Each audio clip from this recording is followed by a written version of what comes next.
आम्ही असं कळलेलं आहे. मला नक्की आकडा माहिती नाही, पण काहीतरी कोटीच्या वर आकडा आहे. आणि ती कामं त्यांनी सर्वसामान्य कार्यकर्त्यांना न देता चिंतन बैठक आणि जे नगरपालिकेमध्ये आम्हाला आलेलं अपयश याच्यावरती आम्ही पत्रकार परिषद घेतलेली आहे. काय विषय होता तुझा?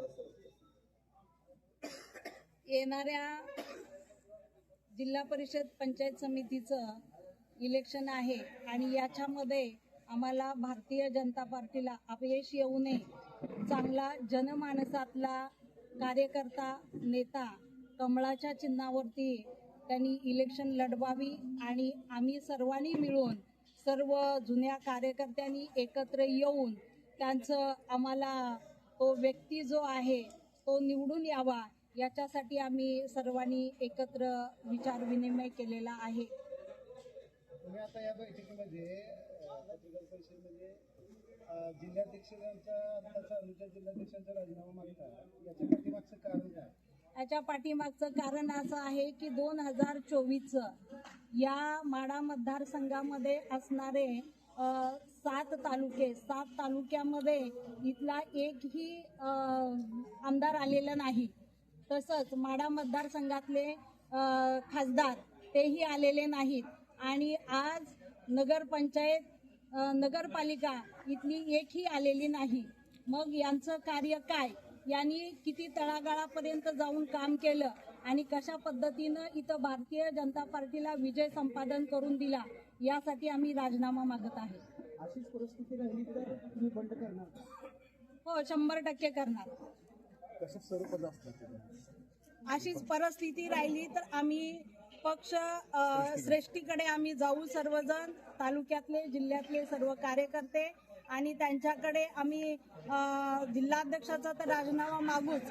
जर नाही जिल्हाध्यक्षाचा राजीनामा दिला तर आम्हाला काम करण्याचा सुद्धा अधिकार नाही, कारण आम्हाला हा अपमानित परिस्थिती आम्हाला जी दर्शवते ते आम्ही परत काम करून आम्ही अपमानित होणार नाही. याबाबत वरिष्ठांना काय लेखी कळवणार आहे? वरिष्ठांना लेखी आम्ही पूर्वीही कळवलेलं आहे आणि आत्ताही आम्ही कळवू.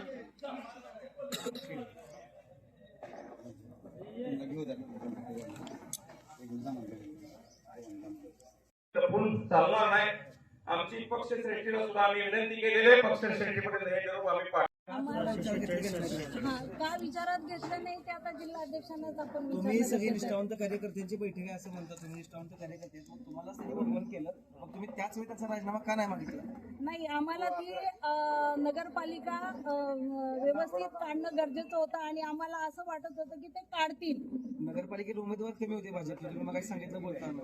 नगरपालिकेला तुम्ही आणखी उमेदवार द्यायला पाहिजे होते, पॅनल निर्माण करायला पाहिजे.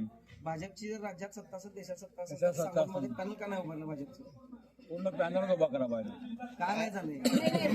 जिल्हाध्यक्षांना विचारा की कसं आहे, जिल्हाध्यक्ष जवळ घेत नाही आम्हाला. हा जिल्हाध्यक्षाला विचारण्याचा प्रश्न आहे, कारण आम्ही तिथं उभा करू शकत नव्हतो.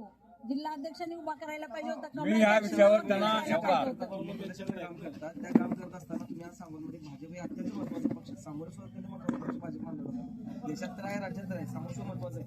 भाजपला अपयश आलं म्हणून आपण चिंतन बैठका घेतलं किंवा पण पॅनल उभा करणार भाजप कुठं कमी पडलं सांगोलमध्ये? हे जिल्हाध्यक्षांनी होऊच दिलं नाही.